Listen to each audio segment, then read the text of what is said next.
All right, oh my people, welcome back to Gospel News. As it be so, wanna know say this our brother, what did they call deputy speaker in the Senate? They don't come out, come talk, who say they are working underground to release Nnamdi Kanu, and they don't still come out again, come talk, say sit at home, will not lead to Nnamdi Kanu's release. Now waiting in talk for them, make they zoom in very sharply and make una use on our eyes, they see as they take talk sit at home won't lead to Nnamdi Kanu's release. Deputy Speaker Carlo and I come and contact that one. May we go into details and see waiting in talk in full. And they say that the another branch of Ohaneze Ndigbo don't come and contact who say Southeast governors and the National Assembly members betrayed them. Ohaneze Ndigbo chieftain. When I go remember say the Ohaneze Ndigbo chieftain no be Iwu Anyanwụ, that group they different. This one na Okechukwu Isiguzoro's group. Now in come out contact say they don't betray them. We will find out how they take betray them. The Deputy Speaker of the House of Representatives, Benjamin Kalu, has said arm twisting the federal government through sit-at-home wouldn't lead to the release of Nnamdi Kanu, leader of the indigenous people of Biafra. Kalu said the Southeast was shooting itself in the foot by threatening to burn down the region if the federal government refused to release Nnamdi Kanu. The deputy speaker said this during an interactive session with newsmen in his Bende country home. He said that although the leadership of the Southeast had made several efforts for Kanu's release, the effort of some amounted to playing to the gallery. To get Kanu released is not about how much you talk about it in the pages of the newspapers or television. It needs strategic thinking and strategic steps to get it done. Many thought that by arm twisting the federal government through sit-at-home every Monday, through violence and destruction, the federal government would immediately release Kanu. You can never arm twist the federal government, but you can dialogue. The houses you are shooting are in the Southeast. Okay. When you say if you don't release Nnamdi Kanu, the people will sit at home and not go to work. People are going to work in Lagos, Kano, Sokoto, and other parts of the country. So who are you shooting? It's like a man shooting his leg and taking accolades for it. And this is the greatest level of folly, he said. Oh, now don't use on our ears, take hear am. No be me talk that one. As it be so, well, I do. Now, the thing when we don't talk about since, so see, how can people be doing all these things and still think that they are doing Nigeria? Meanwhile, you are doing it in the Southeast. You are misbehaving in the Southeast, and you think that federal government will say, oh, because of your misbehavior, we are going to leave Nnamdi Kanu. It's impossible. All right. And as we waka come out from in table, now so we take go enter Ohaneze Ndigbo table. But first of all, before we bring you that update, make our brother, what they call Omoyele Shawore, make a talk to us more.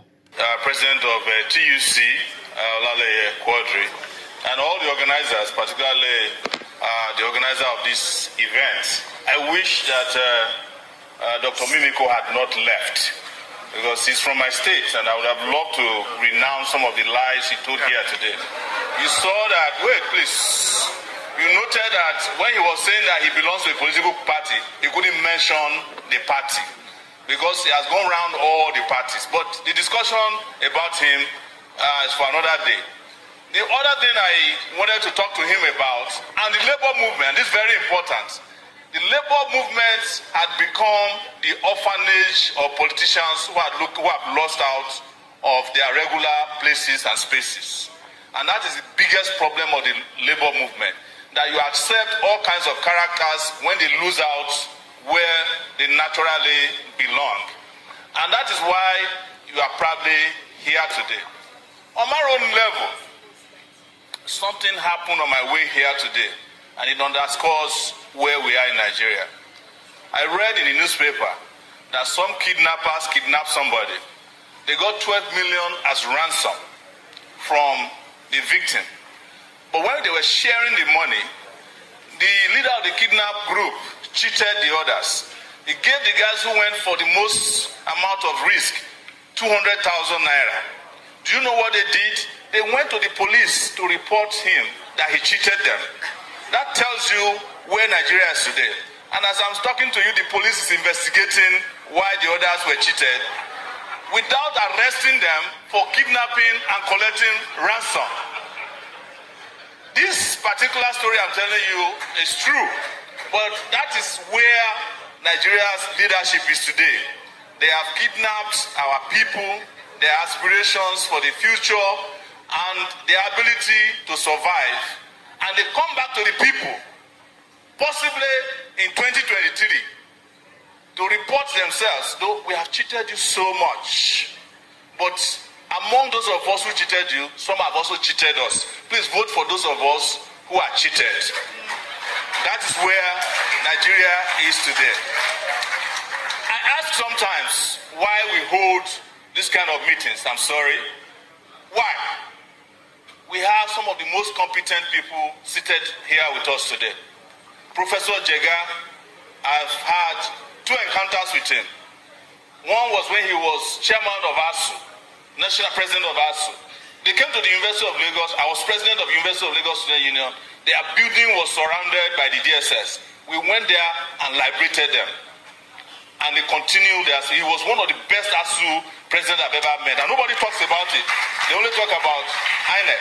The second time I met Professor Jega, he was also held to ransom by the Jonathan regime when he was announcing the elections in 2015. The DSS was going to kidnap him. In fact, they sent a minister, Orubebe, to go in the hall and stop him from announcing the result. He sat on the floor. We arrived there and we rescued the situation. Mimiko was saying that some people who brought Buhari to power should come and apologize. Yes. Who are they going to apologize to? What about the military men that they have been following? Because Mimiko is not new to me. Mimiko was one of the people that betrayed Abiola during June 12th. And I wish he was here. I would have told him to his face. So for such people to come and be insulting you, that you need to apologize for people who have ruined your life over time, is something that should not be accepted. I'll say one last thing.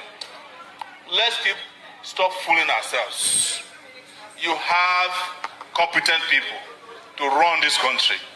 2 weeks ago, I declared as president of the Federal Republic, as a candidate for the president of the Federal Republic of Nigeria, because I can do the job better than all these jokers who are running around. Please wait. And there is no need to go out of this hall to be looking for people who are urinating on themselves. There's no need to go out of this hall as a liberal leader and go and vote for people who are articulating after they ruined your university and created their own private university. There's no need to go out of this hall to be looking for messiahs when you have them right here in this panel. That is where I want to stop, and I want to thank members of the road unions. Right, I knew you would go there. Yes, please. Up road. What I will pray is that may the road rise to meet you, and we will meet because we need all of you. You understand the problems of this country, probably better than those who are governing the country. Thank you very much, everyone. Thank you very much. Now. Alright, we be like saying video when Shaware don't drop. They tell us say no need to vote Buhari, but our people listening, they know here now. Now when they contest, they say this one, that one.